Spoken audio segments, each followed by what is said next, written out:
বুড়ো বয়সে সন্তানের বোঝা না হতে চাইলে এই ৫টি কাজ করুন। বয়স যত বাড়ে আমাদের শক্তি, কার্যক্ষমতা আর আত্মনির্ভরতার জায়গাগুলো ধীরে ধীরে ক্ষীণ হয়ে যায়। একসময় যে বাবা ছেলেকে নিয়ে স্কুলে যেত, সে বাবাকে একদিন সেই ছেলে হাত ধরে ডাক্তারের কাছে নিয়ে যায়। যিনি একদিন সংসার চালাতেন, তিনি একদিন নিজের ছোটোখাটো প্রয়োজনের জন্য সন্তানের মুখ চেয়ে থাকেন। এটি জীবনের স্বাভাবিক ধারা। কিন্তু প্রশ্ন হলো, এই স্বাভাবিক ধারা যেন আত্মসম্মানজনক হয়, অপমানজনক না হয়। সেটার জন্য আমরা কি করছি? আমরা কি এমনভাবে জীবন সাজাচ্ছি যেন বুড়ো বয়সে সন্তানের বোঝা না হই? না হলে একসময় দেখবেন আপনার সন্তান হয়তো আপনার দায়িত্ব নিচ্ছে ঠিকই, কিন্তু মুখের হাসি হারিয়ে গেছে।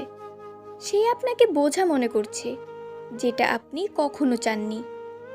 আজকের এই ভিডিওতে আমরা এমন 5টি গুরুত্বপূর্ণ কাজ নিয়ে কথা বলবো, যা আপনি যদি এখন থেকেই করতে শুরু করেন, তাহলে ভবিষ্যতে আপনার সন্তান আপনাকে ভালোবাসবে, সম্মান করবে এবং আপনাকে বোঝা মনে করবে না।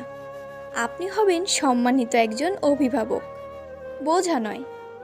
তাহলে চলুন সে 5টি গুরুত্বপূর্ণ কাজ নিয়ে আলোচনা করা যাক। নাম্বার 1, আর্থিক স্বাধীনতা নিশ্চিত করুন। সবার আগে যেটা জরুরি, অর্থনৈতিকভাবে আত্মনির্ভরতা। একটা বড় ভুল আমরা অনেকেই করি, সেটা হলো জীবনের মধ্যে সব আয় সন্তানদের দিকে ঠেলে দেই। সন্তান বড় হোক, সংসার সামলাক, সব ঠিক, কিন্তু নিজের জন্য নিজেরই কিছু রেখে দেওয়া উচিত। নিজের জন্য কিছুই রেখে দেই না, ভাবি ছেলেমেয়েরা আমাদেরকে দেখবে, কিন্তু বাস্তবতা ভয়ঙ্কর।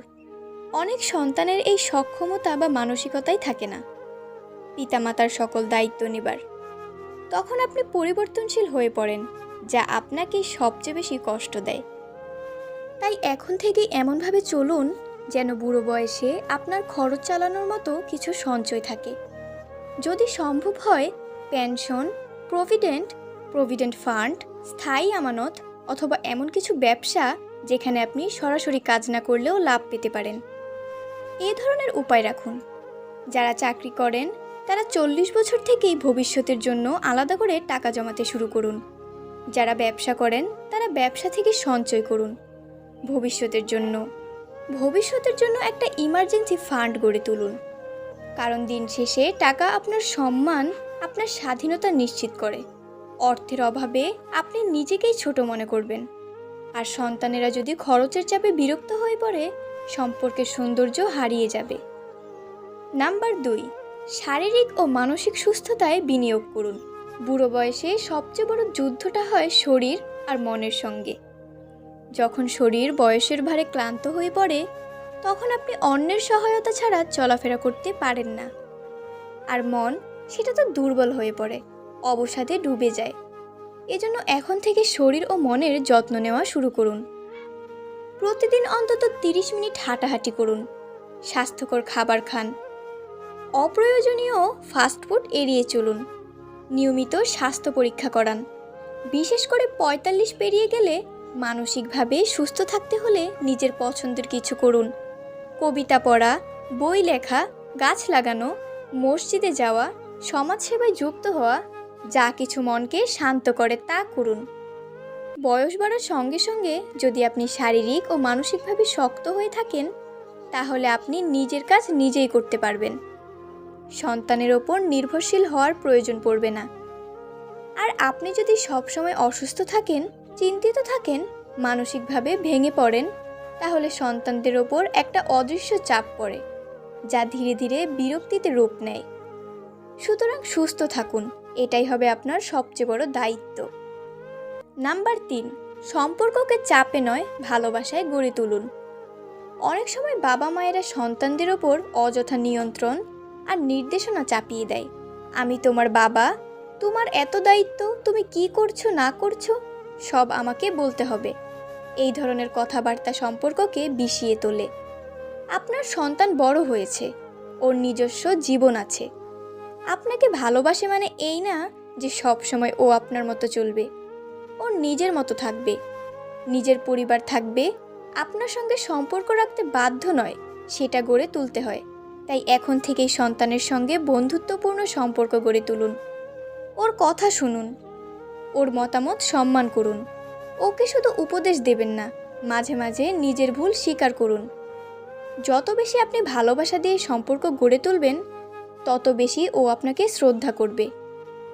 আর যত বেশি আপনি সম্পর্কের ওপর কর্তৃত্ব চাপাবেন, তত বেশি সে আপনার কাছ থেকে দূরে সরে যাবে। একটা কথা মনে রাখুন, বুড়ো বয়সের সন্তান যদি আপনাকে বোঝা ভাবে, তাহলে আপনি হয়তো নিজের জীবনে কোথাও না কোথাও এমন কিছু করেছেন যেটা সম্পর্ককে ভারী করে দিয়েছে। নাম্বার 4, নিজের ব্যক্তিত্ব ধরে রাখুন। সব কিছুতে হস্তক্ষেপ করবেন না। অনেক বাবা মা রয়েছে যারা বুড়ো বয়সে এসে সন্তানের সংসারে হস্তক্ষেপ করা শুরু করেন। ছেলে কি কিনলো, বউ কি পরলো, কার সঙ্গে দেখা করলো, সব কিছুতেই মতামত দেন। এতে সমস্যা হয়, সন্তান বিরক্ত হয়, পুত্রবধূ বা কন্যা জামাই রাগ করে, পরিবারে অশান্তি বাড়ে। আপনি যদি সবসময় হস্তক্ষেপ করেন, তাহলে একসময় সন্তান বলবে, বাবা তুমি থাকো, কিন্তু নিজের মতো থাকো। এই নিজের মতো মানে অনেক সময় এক ঘরে করে দেওয়া, একা করে দেওয়া। এই অবস্থা থেকে বাঁচতে হলে আপনাকে নিজের ব্যক্তিত্ব বজায় রাখতে হবে। অন্যের সংসারে কমেন্ট করা, হুকুম করা, এই অভ্যাস ছাড়তে হবে। আপনার জীবন আপনার সন্তানদের জীবন। ওদের আপনি হবেন পরামর্শদাতা, পরিচালক নন। আপনি হবেন অভিভাবক, শাসক নন। নিজের একটা জগৎ তৈরি করুন, যেখানে আপনি বই পড়বেন, বন্ধুদের সঙ্গে সময় কাটাবেন, হয়তো কোনো সমাজসেবায় যুক্ত থাকবেন। এতে আপনি ব্যস্ত থাকবেন, সন্তানেরাও আপনাকে সম্মানের চোখে দেখবে। নাম্বার 5, ইবাদত ও আত্মিক উন্নয়নে মন দিন। বয়স বাড়ার সঙ্গে সঙ্গে মানুষ আল্লাহর দিকে বেশি ঝুঁকে পড়ে, এটাই স্বাভাবিক। আপনি যদি সময় থাকতে ইবাদতে মনোযোগী হন, তাহলে আপনার সন্তানেরাও দেখবে আপনি একজন ধার্মিক, আত্মিকভাবে পরিপূর্ণ মানুষ। এতে তারা আপনাকে শ্রদ্ধা করবে।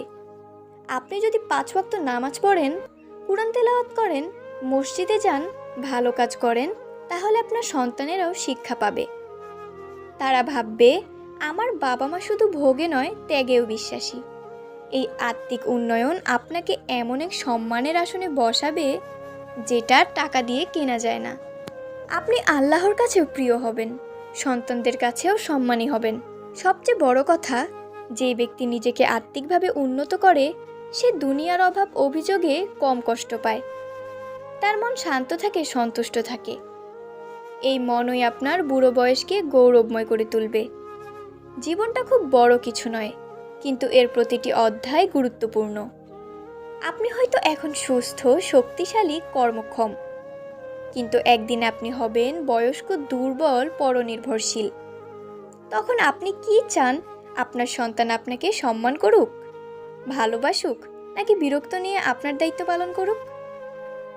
আপনার আজকের সিদ্ধান্ত নির্ধারণ করবে আপনার আগামী বুড়ো বয়স কেমন হবে। আপনি বোঝা হবেন নাকি আশীর্বাদ, সেটা আপনি নিজেই গড়ে নিতে পারেন। আসুন আমরা সবাই সেই কাজগুলো করি যেগুলো আমাদের বুড়ো বয়সে সম্মানের, ভালোবাসার, আত্মনির্ভরতার এক রূপ দেবে। সন্তানদের কাছে আমরা হয়ে যাব আশীর্বাদ স্বরূপ, বোঝা নয়। ভিডিওটি ভালো লেগে থাকলে শেয়ার করুন, কমেন্টে আপনার মতামত জানান এবং সাবস্ক্রাইব করতে ভুলবেন না। দেখা হবে আবার পরবর্তী ভিডিওতে। ততক্ষণ ভালো থাকুন, সুস্থ থাকুন এবং আমাদের চ্যানেলের সাথেই থাকুন।